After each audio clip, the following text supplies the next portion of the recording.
Welcome to Roguecast, the official podcast of Rogues Gallery.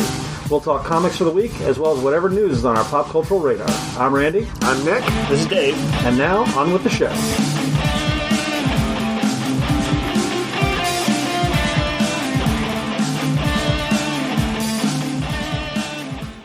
Hello and welcome to the Roguecast, the two-man Roguecast. Yep. David isn't here this week. No, we killed him. It's Yep. fine. Yep. His ghost will return from the main. Yes, yeah. Presumably that's where he's going to be haunted, yes. I mean, he can haunt us here every once in a while. It's true. That's fine. He goes vacation haunting. Yeah, vacation haunting. Sure, yeah. All right, so it is, it's kind of a good week for Dave to be out, because it's actually a lighter week for comics. I mean, it's not super light, but in terms of, like, our favorite stuff, I think we didn't have, like, a ton of, like, new stuff that jumped out. Correct. But there is still there's a fair amount of new stuff to try. So we'll get to all that. We're also going to try and cover some topics we've been holding off, including talk about Supergirl. Stuff that Dave has no interest in, or we'll get around to watching in about a year. That's correct.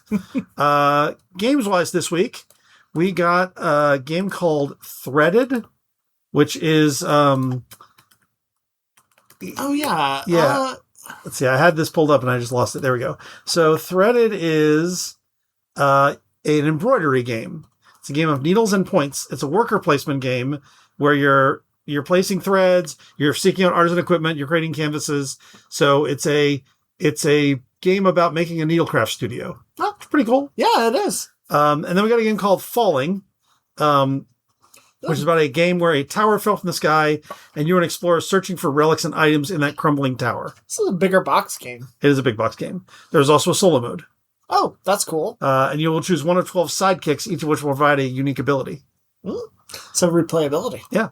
We got a game called Last Train to Bremen, which is it's an RPG about 4 cursed musicians, their interpersonal drama, and their last hope for survival as they run from a deal with the devil gone wrong.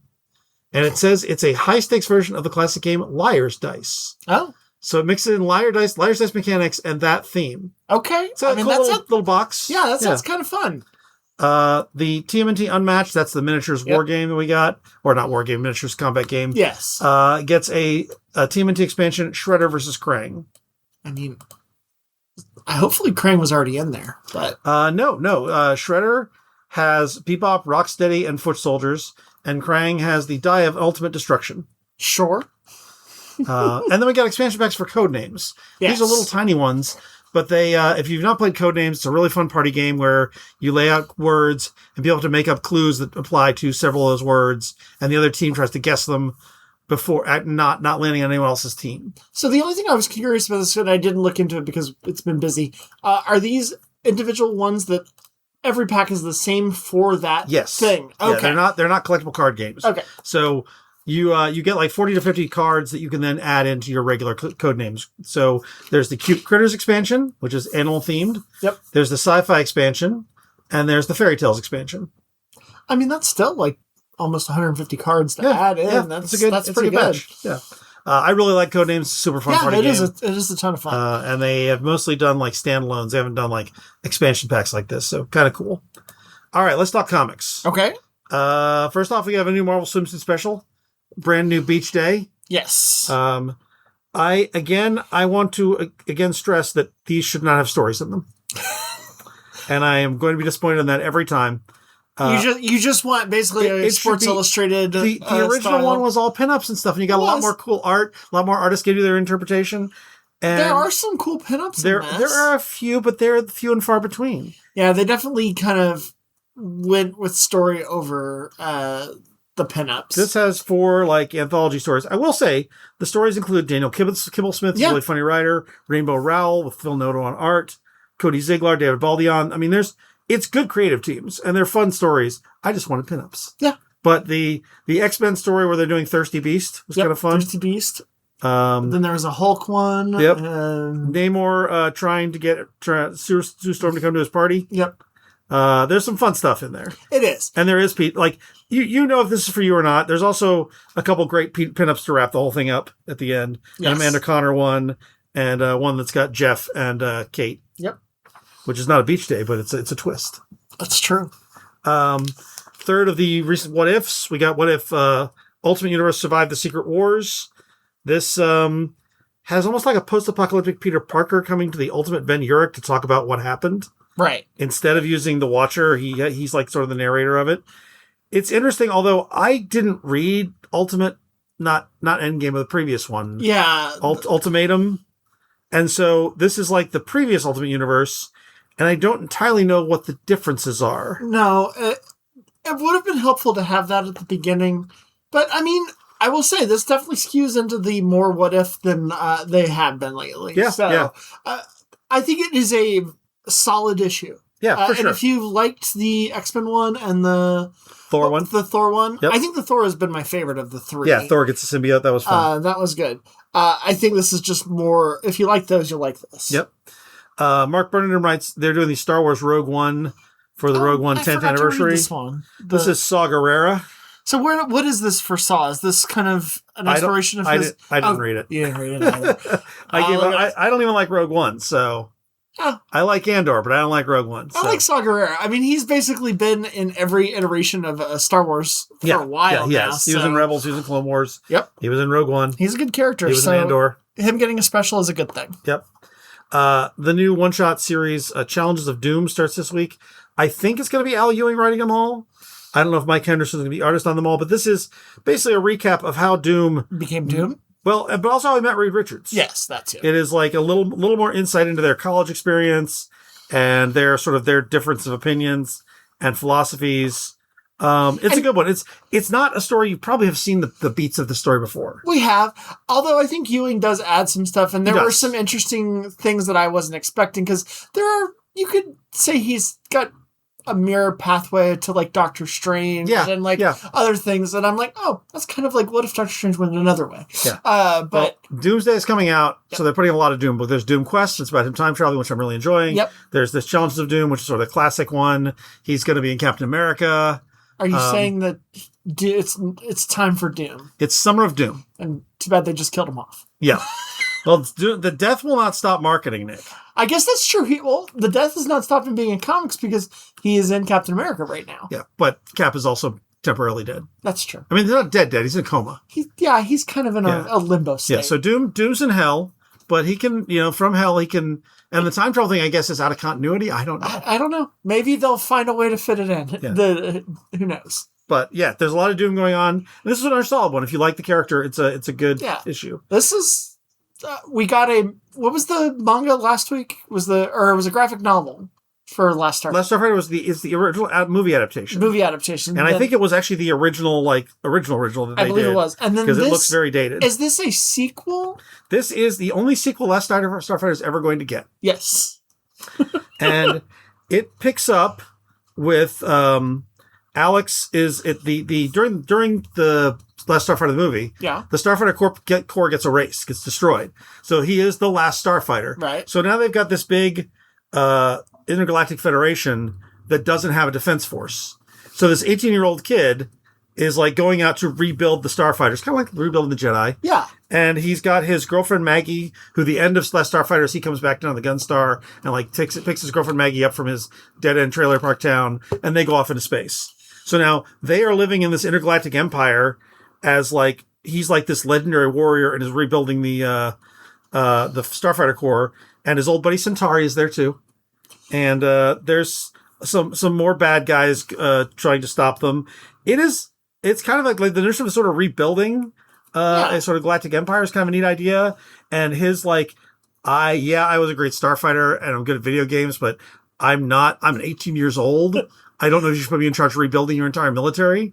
I had a lot of fun with this. I actually really liked it. And I have a huge fondness for the original movie. Right. And I think that's where I was hitting because I don't. Yeah. I remember watching it once, but it didn't really make an impact on me. Yeah, I mean, if you've never enjoyed Last Starfighter, this is not gonna land for you at all. Yeah. Because it's a good story and all, but it is based on an existing property. Sure. But I was surprised how much I enjoyed this. I really like Last Starfighter, and I think people should pick this up if they liked the movie. And it has the same kind of sense of humor. Their Centauri is dead on. Okay, that's good. Yeah, it's a lot of fun. I really enjoyed it, and I'm curious to see where they go from here. Power Rangers Unlimited is a new Power Rangers series. This, I gather, is sort of Power Rangers Spider-Verse, basically. Oh, interesting. Okay. So It's Trini Kwan, who I don't know who that is. She's one of the original Yellow Ranger. She's the original Yellow Ranger. Okay, so she has been ripped from her own timeline to lead the Power Rangers Unlimited program. So they're bringing together Power Rangers across time and space to defeat all their evil foes who have gathered together. So it's like a gathering of multiversal Power Rangers. I mean, that sounds like a pretty cool idea. Yeah. And it has art by, is it Kenny Porter, I think is the artist, or is he the writer? He's the writer. Alessio Zono is the artist, and it's really nice art. Yeah, they always get good that good Dan art. Mora vibe. Yeah. I don't know. I think low-key, I've had a lot of fun with a lot of the Power Rangers titles over the years. I haven't read them, like, religiously or anything, but I've checked in every once in a while, and they've always been a ton of fun. And they have their audience. Yeah. You know, Nick, I'm with Power Rangers where you are on Last Starfighter. I've never watched it. I didn't really like it when I was a kid. I was too old for it, so I don't have any fondness for it. But Boom has definitely made Power Rangers that people like. Oh, yeah. Vertigo launches, again, 100 Bullets. This is the original creative team of Brian Azzarello and Eduardo Rizzo. And I forgot 100 Bullets was about sort of this, whatever they're called, the triumvirate or whatever, that they basically, they were the conspiracy behind America. Yes. So the notion of America being run by a bunch of conspiratorial jackasses resonates even more today. Yeah. So they have there's a pair of white podcasters in here talking about it. There's some cops dealing with criminals. And definitely Azzarello is like, let's take 100 Bullets into sort of modern day politics. It's a strange choice to do black and white. Yeah. I think the original 100 Bullets wasn't. It was not. I think there's a lot of it very much looks like Sin City. It does. And I think they're trying to do that a little more. And that has to be black and white with a little bit of color and like the sound effects and stuff. Yeah. I mean, Rizzo is an amazing artist. The art's really nice. Yeah. But yeah, it's kind of odd. Also, if you've not read 100 Bullets, I don't know that this is going to make any sense. I've read 100 Bullets. And it's still a little hard to get into. I've read half of 100 Bullets, and so I've read 50 Bullets. Yes. But yeah, I still had a hard time with it. Yeah. But if you are a 100 Bullets fan, this is more 100 Bullets for the original creators. Yes. IDW Crime is their second book, is Killer Influences, which is about a podcaster who is like tracking a serial killer in her town. I missed this one. I guess I overlooked it when I was going through the wall. So she's like, basically her boss is like, hey, I hired you to do stories about, like local garden clubs and stuff like that. He's like, don't, you're not doing this thing. You're, jobs and sales. That's, and she wants to be a reporter. So she's doing a podcast, like a true crime murder podcast about someone in her small town that is killing people. And then he contacts her and they go in sort of a different way with it. So it's an interesting first issue. I like the first issue quite a bit. Okay. The Dogsitter from Ignition is by Jamie Rich and Megan Levins. This is a straight up rom-com. Yeah, I did read this one. I was kind of surprised at how straightforward it was. Well, because it's just like, I mean, they don't do a lot of rom-coms in comics, but Jamie Rich has written several of them for Oni. You are more of a rom-com guy than I am. Yeah, I do. Did you like this? I did. I thought it was an interesting... there's a meet cute. There's kind of all the trappings you would expect from a rom-com, delivered in a pretty, like, solid way in comic book form. Yeah. Rich, I mean, what did he do? Did he do Lady Killer? No. He wrote a ton of these over at like Oni Press like 20 years ago. Yeah. But he loves the rom-coms, and you can tell. I am not a big rom-com fan, but I can read the beats and such. And I'm like, this is a solid example of the genre. Yeah. I don't know how much of an audience there is for a comic book rom-com, but if you're in the audience for it, this is really good first issue. And I thought the art was the art's really nice. Yeah. You need that expressiveness with like that kind of thing, and that this artist was able to accomplish that. Yeah. Ignition's been doing a lot of sort of horror stuff, so it's interesting to see them branching out a little bit. They're starting to do some action and now to do a romance book. It's a shame Dave isn't here to see the rebirth of Team America Racing. If you've been listening to this podcast, I'm sure you've heard Dave reference more than once the Professor X training Team America in the Danger Room. But this is not put out through Marvel. This is what? CSM? Comic Shop News. Yep. This is a license from Marvel that I don't know that anyone was clamoring for the return of Team America, but apparently the guys at Comic Shop News were. But I mean, I think you could make that kind of work nowadays. Yeah. I mean, there's They don't have the Mystery Rider that I can see. They don't have. That's a Marvel thing. I don't think they can do the. They that's a all big become part the of that mass book. marauder. I know. So this is just like there's a mysterious bad guy. But if you take that away from Team America, that's kind of. This is less superhero and more action-y. Okay. It's got some nice art. Yeah. And if you want to see motorcycle daredevils fighting crime, I mean, that sounds pretty cool. there you go.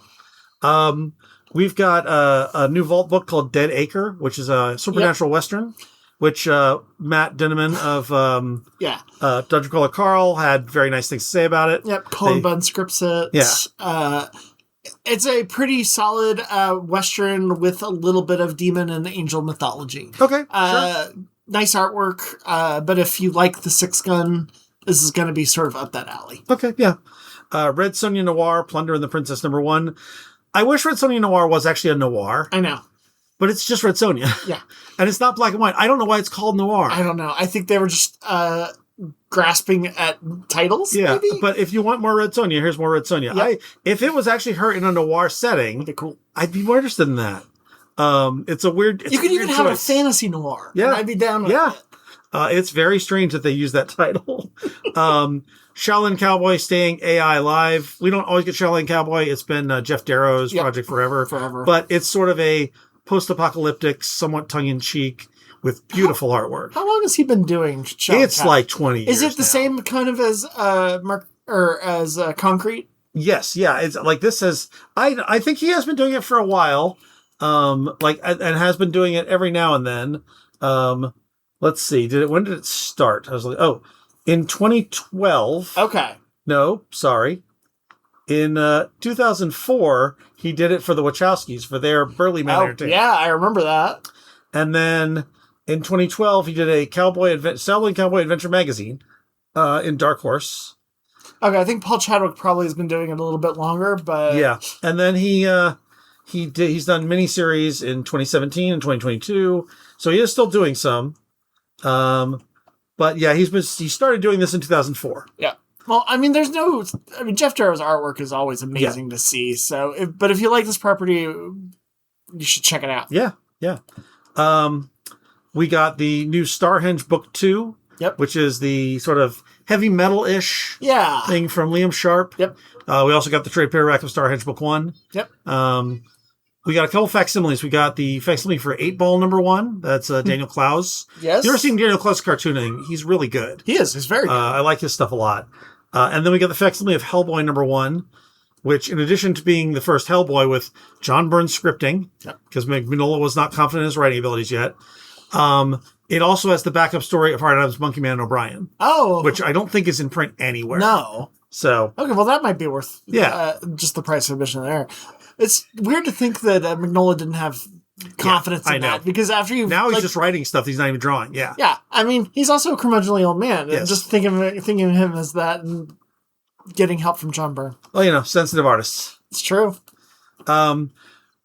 So stuff that's not first issues, there's actually a lot this week. Yes. Batman #11. This continues to be, this is Matt Fraction and Jorge Jimenez. This continues to be my favorite comic. Like of all comics, this is my favorite. Ooh, that's a hard thing to do because I finally caught up on some of the absolutes. Like I'm like current on. Hey, and I love the absolute. I love Absolute Wonder Woman. Batman with Fraction's Batman has never failed to deliver a single. That's true. And Jorge Jimenez is an amazing artist too. There's some spectacular art in this one. This one has got some really interesting stuff. Some of it's low key. Yeah. Where it's like Bruce talking with Damian and sort of like him saying that he didn't go on a date, not his girlfriend. Yeah. I just thought there was like that incidental humor, but also just some big stuff as well. The design that Jorge Jimenez gives this assassin. Yeah, that turns into Oho. Yeah, that turns into birds. And she's cool. There's a great action sequence with her and Batman doing sort of a chase action sequence. There's a great 2-page spread where Bruce Wayne sort of talks around the origins of Damian, how that all came about, because he's telling the doctor about it, and pretending that he is not Batman. Yep. And I was like, okay, all right, so that's going to go with it. But beautiful, beautiful artwork by Jimenez. That like someone is going to own those 2 pieces of art for a lot of money. Yes. There's a cool penguin scene. There's some stuff with Penguin. There's some stuff with Harvey and Commissioner Gordon. And then there's a big last page cliffhanger, which I really enjoyed. I'm excited for that. Yeah, me too. I think it's a great change. I will be curious to see the backstory for that character. You know, my gripe about Tom King's Batman. You have a lot of them. I have a lot of them. But one of the big ones, I don't think he was additive in general.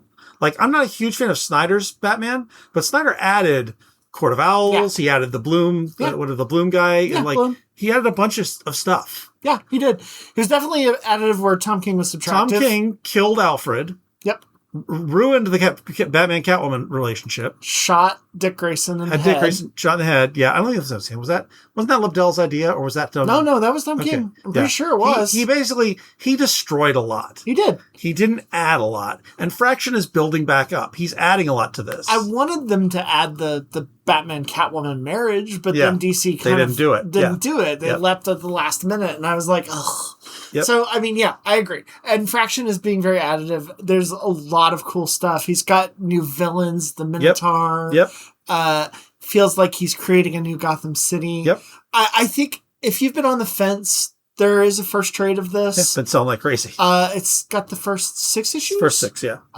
It is, like you said, Randy, it's one of the best things on the shelves to read. It is far and away my favorite comic right now, and has been since it started, basically. How about some weird? Dead Man #2. This is part of the Next Level initiative. This is the Ice Cream Man team. Yep. It has Ramakrishna doing her like little guides where she's explaining concepts, and that's a lot of words. That's a lot of words. But and then there's a lot of Plastic Man's guide to who's that other guy. There's a lot of like quick little interstitial, almost comic strip like. Yeah. There's like one page where they do a exclamation of what Plastic Man's been up to, what Ramakrishna's up to, what Dead Man's role is, a new villain, a new old villain introduced called the Bibliophile, who has hyperphotographic memory, had one case against Batman and Dead Man, and has been in prison ever since. Okay. But he is important to this story. He's a fun addition. I liked him a lot. So if you had to sum up this, like what the core story of this book is right now, what is it? I mean, I'm just curious. Dead Man he's supposed to guide souls from the afterlife into into the actual afterlife. But he keeps getting caught up in other superhero stuff. Okay. So that would he winds up having to possess Plastic Man because he needs to get the Justice League, because he needs the Bibliophile to give him a magic book that was destroyed, and he's the only one who knows what's in it. Oh.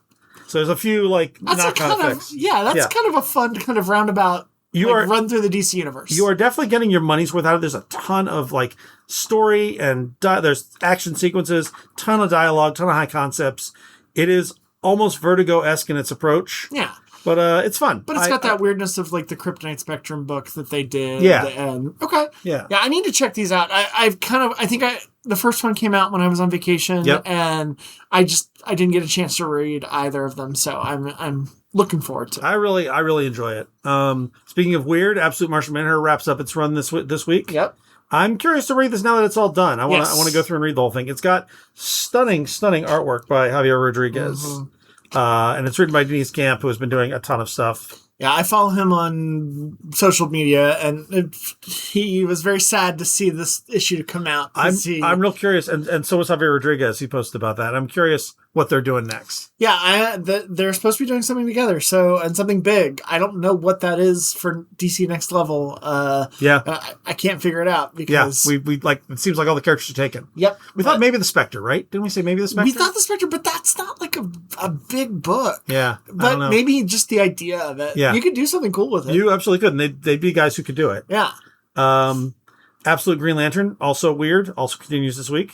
I did just catch up on the second hardcover of that, and I'm really enjoying it. This one looks like it's got Sinestro on the cover. It does. Or their version of Sinestro, which looks a little weird. But Ewing is doing some crazy stuff in that book. DC Sonic, the Mental Legion. I am not what you call a giant Sonic fan, but this DC Sonic thing, man, it's really good. This is all about double crosses. Lex Luthor and Dr. Eggman were working together, and this issue, they both reveal their secret agendas and betray each other.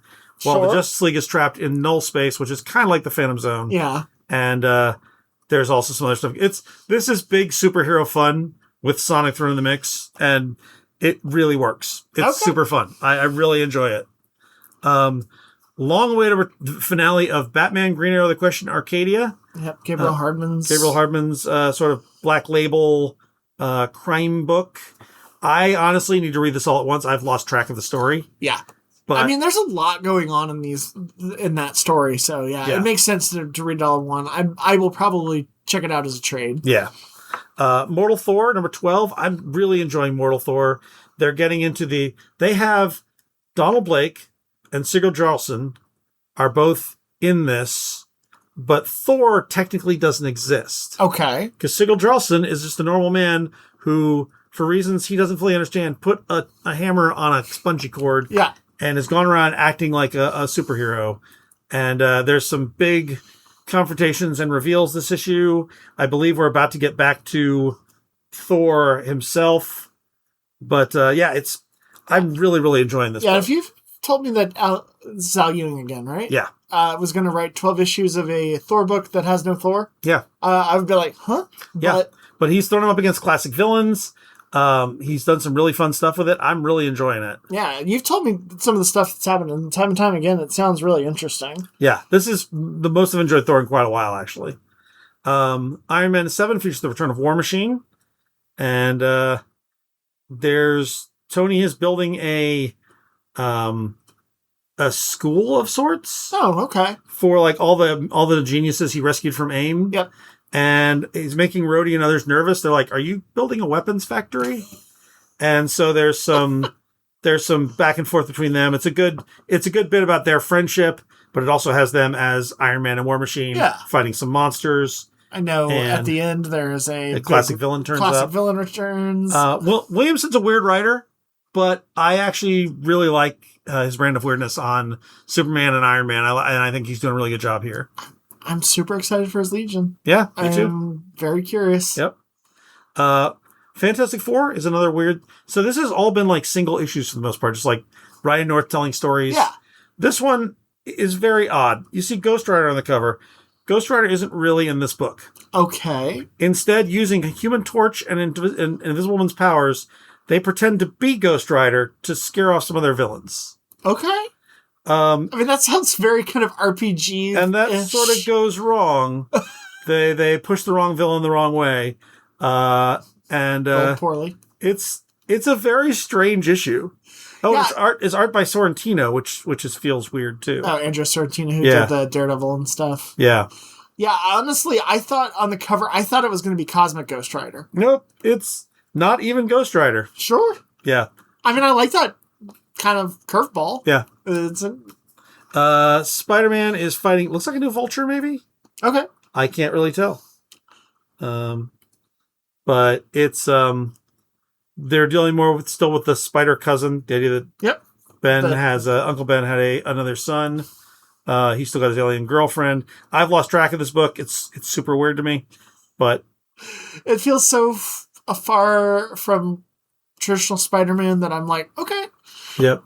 We'll see where it goes. I also see they bring in Finesse, who is Taskmaster's protege, who was in the Spider-Man cartoon. Yep. I remember that. Royals number 4 is the is this the Telepathic Brothers. This is the penultimate issue, I think, where they were running heists. This is a really good concept. There's some big turnarounds in this one. I like it quite a bit. Yeah. Did I miss any single issues? No. I think you got. Were there some trades? Yeah. So we got the first volume of Chip Zdarsky's Captain America, right? Yes. Which we all like. This was him going into Latveria right after he gets unfrozen. And they placed that right after the Desert Storm. So there's a Captain America who was in Desert Storm. Yep. Creating a new one that will become important during the Avengers Armageddon. Yeah. It's interesting. I quite liked that first volume. Yeah, I think I wasn't quite sure where Zdarsky was going to go with it. Yeah. And seeing kind of at least the start of where he's gone with it makes me more interested to go back and kind of give it a second chance. I've been really enjoying the story. I loved the second story arc. Yeah. That reintroduced S.H.I.E.L.D. and stuff. Yeah. So I need to give this other arc another look. Get Jiro complete trade. This is the Anthony Bourdain's graphic novel that he did for Vertigo way back when. It's been out of print for a while. Were there 2 volumes? There were 2 volumes, and this is all of them together. That's really cool. I remember liking it. Yeah, I've got it. It's good. It's about like a sushi chef who gets drawn into action stuff. Yep. Robin Year One gets a new trade. This is art by Marcus Martin? No. It is Marcus. Is it Marcus It Martin? is Marcus Martin. Okay. Yes. I feel like it's not.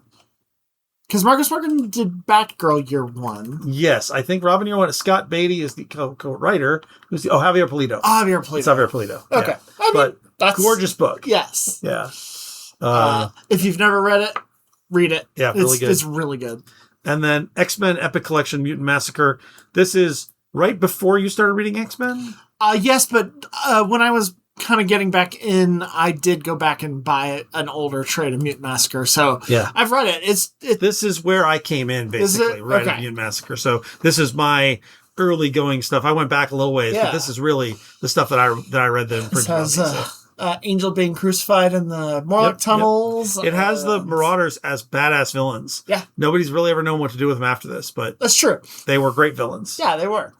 And yeah, that's everything so far. Okay. We're going to take a break, and then we're going to talk about some movies and maybe possibly casting for Dungeon Crawler Carl.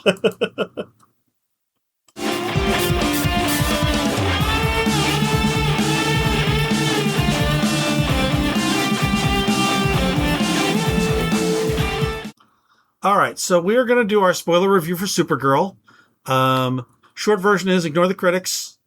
We all liked it, including Hater Dave. Yeah, no, Dave enjoyed it too. I really expected Dave to not like it. I know, but yeah, no, I think we all enjoyed it. I give it a solid B plus. I think there was a little bit of help because beforehand we were seeing all like the negative reviews, and kind of lowered expectations. Yeah, but even not notwithstanding, I mean, it's a good movie. Yeah. I don't understand a ton of the criticisms other than people are whiny babies that... Well, what's weird is, like, I expect the incels. Yeah. But what surprised me is coming from the other side, the women who are Supergirl fans who are mad about it. Yeah. And they're mad about a certain storytelling decision. Yes. Some people did not want Supergirl. I mean, I think it's a hard thing to do because some people didn't want Supergirl to be this sort of angsty teen girl. Right. They wanted the Supergirl they had in the CW. Yes. But we already had that. Yep. And we have that in the comics. Melissa Benoist did an amazing job as that. So there was no reason to redo that. This version of Supergirl, who's kind of lost, is interesting. She's very different than Superman. Yeah. And you need that. I don't need the same character twice. I agree. I mean, in comics, it's one thing, but in movies, I think having that kind of differences between the two characters, you don't need the same thing. So... Yeah. However, I was really, really happy that they kind of gave her an emotional drive in this. Yeah. And we see exactly why she is the way she is. Yeah. I thought the flashback to, I always want to say Candor, but that's Argo City. Argo City. I think that was one of the strongest scenes for me. Her kind of with her parents and the fall of Krypton, the kryptonite poisoning that was kind of after the shields went up. Yep. I think all of that stuff was really, really interesting. And became, for me, like the emotional crux of the entire movie. I agree. I thought her journey from being, I mean, what Dave was saying, it's like... True Grit. True Grit. But it's also a little bit the good, the bad, and the ugly. It's like... Is like she is she's the reluctant gunfighter. Because this is adapting Tom King's story. Yeah. It is about a young girl whose family is killed by a horrible, horrible villain. Yeah. And basically her revenge kicks off by her essentially hiring Supergirl to find this villain. And it kind of becomes this galaxy-wide kind of road trip. Yeah. And a lot of sadness is in there because they're finding really horrible people put in horrible situations. You know what's funny, Nick, is I saw the critics referring to this as like Mad Max, and I think I get it. You're seeing the brides of this awful but like that's not Mad Max. It's not post-apocalyptic. It's just in a different part of space. I've also seen people compare this as kind of like a B version of Guardians of the Galaxy. And I'm like, I think there's an element because you can't escape James Gunn. It's in space. There's some needle drops and there's some action and it's superheroes. But like, it's nothing like Guardians of the Galaxy. I mean, Guardians has like an emotional core to it. Yeah. So, but I think you need that in any story you're telling. Yeah. So to make that comparison felt a little kind of It felt I don't know. It felt like everybody their knives out from different directions. Yes. I've definitely seen people who are mad that it's not Zack Snyder's Supergirl. They're mad they recast, and that's a different thing altogether. There are people there, of course, there's always people who are just mad the woman's leading movie. Can we stop pining for a Zack Snyder film that was like, what, 5-10 years ago? I would love that, but the Snyder Bros do not want to let that go. I don't understand. I don't either. It wasn't good then. Millie Alcock is an amazing Supergirl. I'll say that. Even all the reviews I've seen, almost all the reviews have said she's great. And she is. She's great in this role. Her kind of wanting to be oblivious and drunk and just kind of exist is great. But seeing her turn around and kind of do other things. Well, and they make her go without her powers, but she's still good. Like when she used the teleporter on the bus, that's a great scene. Yep.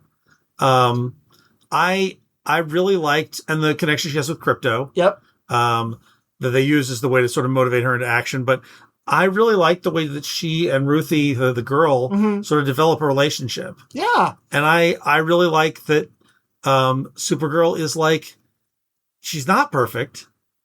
And she is like, she slowly is on like a hero's journey. I really thought as a story this worked. Where I think it falls apart for me, where I think I can agree with some of the critics, is I think the villain is lame. Oh, I don't know if I agree with that. I think he's one-dimensional for a reason. Yeah, I guess I need, like, the Kurgan in Highlander is a one-dimensional villain. Yes. But he's very entertaining to watch. Yeah. This guy, they wanted to make him so sleazy and awful. Yeah. And they succeeded at that. But the result is like, I don't want to see him even, I don't even want to see that on the screen. Yeah. Like, I don't want to be thinking about, like, what this dude's gotten away with up to this point. Yeah. So I need a little bit of that, like, awful but entertaining to watch or something. And he was just really one note, and there's nothing to him. Yeah. He's like, he's evil because he's evil. And I get that. I wasn't bugged by it. I felt like I didn't need a Zod or anything crazy. I found a human trafficker to be okay. Yeah. And throw in Lobo. See, that's my other gripe. I thought Momoa was great as Lobo. Yeah. They didn't give him anything to do. No, he was underutilized. They really, like, they underwrote him. They didn't give him any really cool things to do. And I don't know if part of that is because he was in the trailers. Like, I'm imagining if we didn't know he was in and he showed up, I think it would have been much more effective. But even still, I would have wanted him to do something. And he really doesn't do anything. And in fact, he was a little window dressing. Yeah. And I wish he would have been able to do something else. People have correctly said you could take him out of this movie and it doesn't change anything, really. It's true. So, but I liked the idea that Supergirl knew who he was. Yes. I thought like that was cool. I was like, they know who Lobo is a known entity in this DC universe. I do think that the problem with this movie is the script. I think that it could have been, it's not terrible. It's not the worst thing I've ever seen. No. But I think it could have been better. This writer has written for The Vampire Diaries, The Michael J. Fox Show, The Blacklist. Not someone who would think is like, knowing that kind of, the script feels that. Yeah, it does. It definitely feels a piece of those things. Yeah. And again, those are not bad things. I mean, Blacklist went on for, 5-6 seasons? Sure, yeah. They are obviously competent in what they're doing, and writing a 1-hour scripted show for 6 seasons, I can't even imagine. Yeah. No, it's solid. I wanted it to be better than that. Yeah. It didn't reach the heights of Superman for me. I just feel like Superman is a more constructed kind of thing. Yeah. But it resonated with some of our staffers who saw it with us more than Superman. Yeah. So, I mean, this is a good movie. It's a good movie. I liked it. It bums me out that the story has decided that it failed because of the box office and all that kind of thing. And I'm like, okay. So dumb. It's better. It deserves better than it got. Yeah. Everybody had the knives out from various directions. And it is we all enjoyed it. Jeanette, who went with us, really enjoyed it. Yeah. Our whole staff, Serena hasn't seen it yet. No. But, like, we all really liked this. My wife loved it, although she did not enjoy Crypto being in peril. Yeah, but, well. you know. Yeah. I told her that as we were going. I was like, the story from the comic is this. I'm sure it will have some bearing on it. In the comic, is it Crypto? Yeah. Because doesn't he kill Comet the Superhorse in the comic? Because that's Tom King. Yeah, okay. But, no, Crypto is poisoned. Oh, okay. That is all there. That is the story, okay. For the most part, they utilize a lot of Tom King stuff although Lobo's not in it, and the ending is different. Okay, yeah. I actually think the ending of the movie is better than the comic, but I know that has been not the case for a lot of people. Yeah, a lot of people do not like that. I would have been mad if they didn't have that moment in there. Yeah, I was like, I don't want this guy sticking around. There's no way that Supergirl should leave him around. No. Would Kal-El do that? Yes. Probably not. Oh no, Kal-El would leave him around, yeah. Yeah, he would, but this is to show that Supergirl is something different. Yeah. And I think that is necessary. I agree. But yeah, people should see it. Yeah, it is I give it like 3 stars out of 5. Yeah, I think that's where I put it too. Yeah. And probably a heart because there was I thought she was great as Supergirl. Yeah. You and I watched a little while back. You watched long before I did. I just recently watched the movie Send Help. Yes. Which is the Sam Raimi's story of Rachel McAdams plays a sort of weird...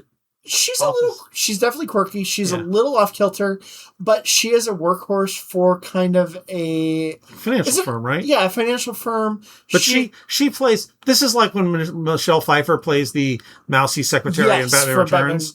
You believe it because she's a good actress. Yes. But at the same time, it is Rachel McAdams. Yes. And you're kind of like, what? Yeah. But she's basically working to get a promotion. She's going to be offered that. And then the head of the company dies. Yep. And his idiot son takes over and played by Dylan O'Brien from Maze Runner. He was the lead in Maze Runner. He was also in Love and Monsters. He's actually a really good actor. I didn't recognize. I've seen him in stuff. I mean, he was Dan Aykroyd in Saturday Night Live. I've seen him. Yeah, but I didn't recognize him. But he plays a great douchebag. He plays a phenomenal douchebag.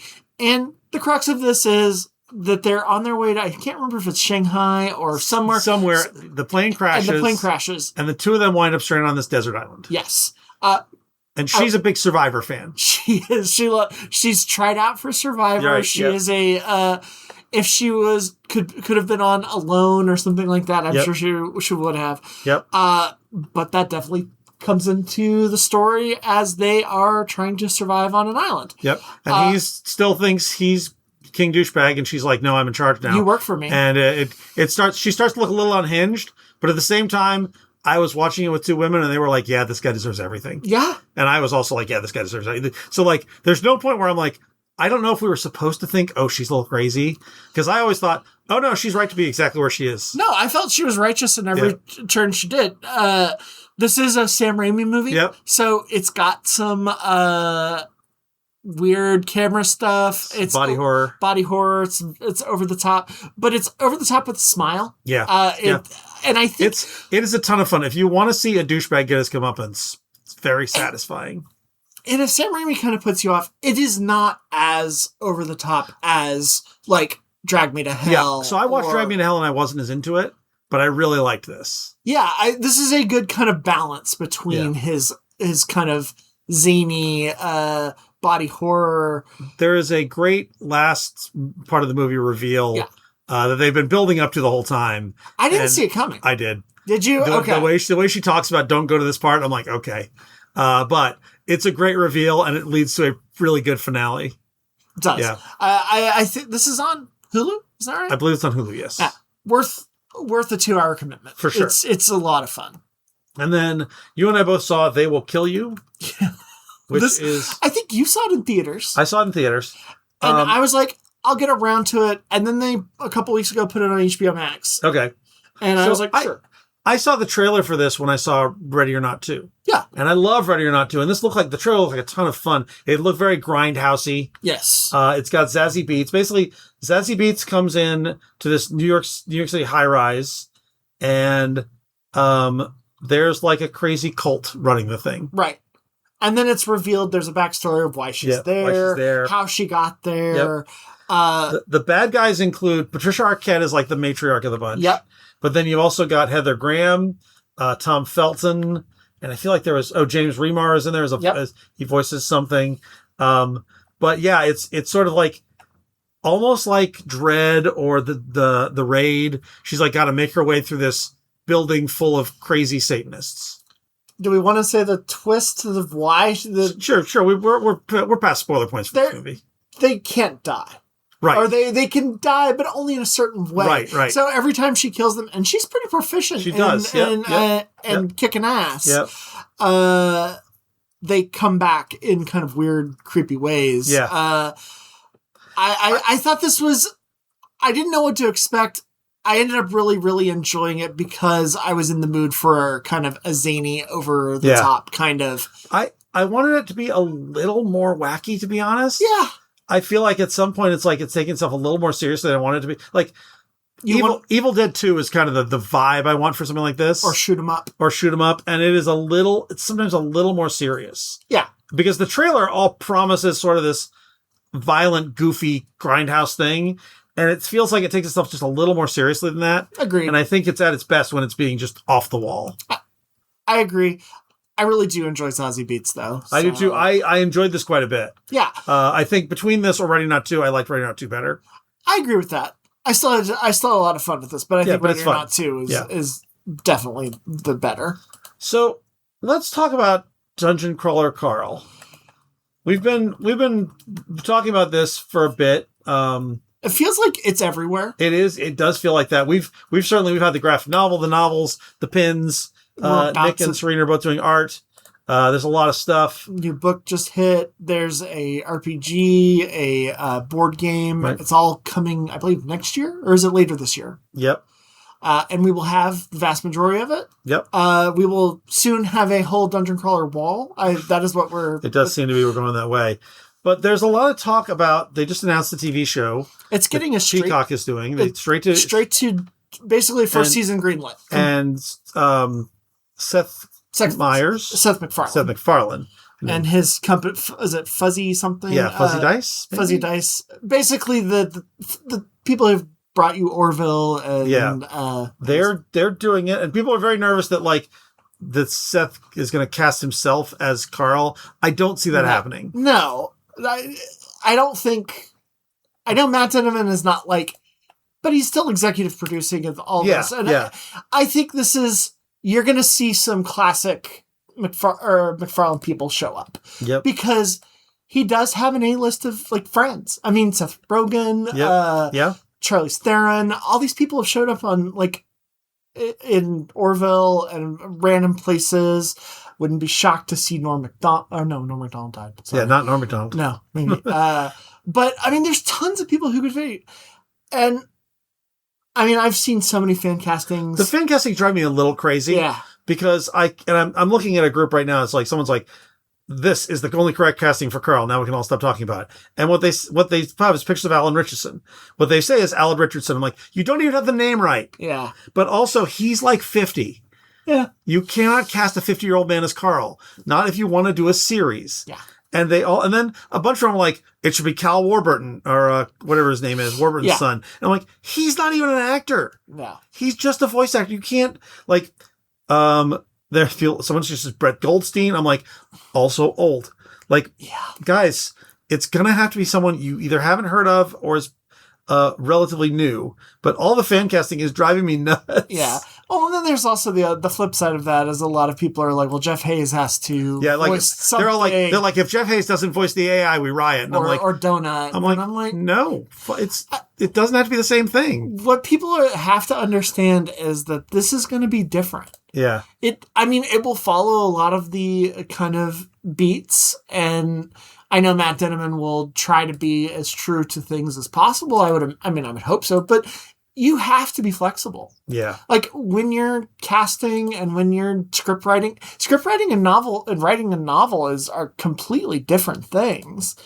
Budgetary things. I'm worried about just the CGI effects for Donut. Man, this is a crazy casting thread. Yeah. I found someone's random one, and he suggests Wyatt Russell or Glenn Powell as Carl, which those are okay casting. They're both too old. And they're both too expensive. Jeff Hayes as Donut, of course. Sabrina Impacatore as Samantha. She's from The Paper. Oh. And that's not bad. She's younger. But actually, Samantha, you can actually cast someone known. For Heckle, he says Gina Carano, and I'm like, nope. But Katja, Gwendolyn Christie. I'm like, that's not the craziest thing, but also she's too old. Yeah. Prepotente Donald Glover. And then I come to Amani. Amani is a relatively small character. They're like, Anna de Armas. I'm like, guys, you cannot cast A-level talent for a Peacock TV show. It is crazy, Nick. People are crazy out there. Yeah. I mean, it's definitely insane. I've been on so many like Carl like groups and stuff just because I post art and stuff randomly. Yeah. And it's nonstop. Yeah. It's like I've everybody's stopped looking at it because it's driving me crazy. I'm like, I actually at this point don't even want the fan casting. I just want to see what they're gonna do. Yeah, I mean, I expect we'll get something announced soon-ish. Yeah.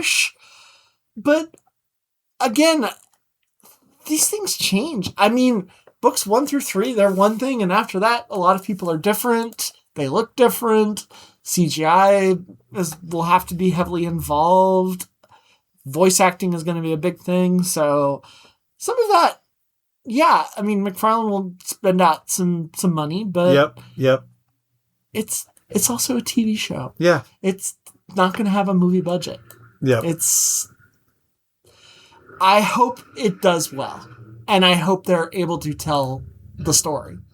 Because it would suck if they got 3 seasons in and then it was like, we're done.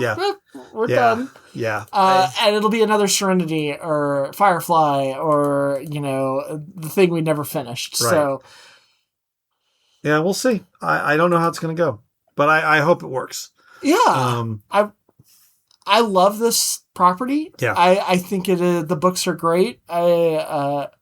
Dinneman, whatever he does from now on, will be on my radar because I think he's a very entertaining writer. Yeah, for sure. He knows how to tell a story. Yeah, for sure. And I hope that translates. I hope they get a good showrunner. Yeah. I don't know if they've announced a showrunner. I don't know either. I think that is a huge deal. Yeah. Getting somebody who can find the balance of a love for the property and actually being able to write a good story. Yeah. So, I mean, Peacock did Twisted Metal and it was really good. It's true. So I feel like it's possible. That is a video game thing that should not have worked. Should not have worked at all. And it's actually really fun. It's a very fun show. Yep. So video games and all this stuff, it can be done. Yeah. You just have to have an open mind with it. Yeah. And I don't want all these people who love this series to just be like, well, it has to be this or nothing. Yeah. You got to be a little open-minded here. Yeah. I'm just, and I say that because I've been those people long ago. Yeah. I have kind of shat on things that I shouldn't have. And in retrospect, I love them. Yeah. So it's one of those things. Keep an open mind and stop being a jerk. All right. That'll close it up for us this week. We'll be back next week with more. Until that time, Yo, Joe. Roguecast is a weekly podcast broadcast from Rogues Gallery Comics and Games in Round Rock, Texas. You can find us online on Facebook and at www.roguesgallerytx.com and email us comments or questions at roguesgallerytx@gmail.com. Thanks for listening.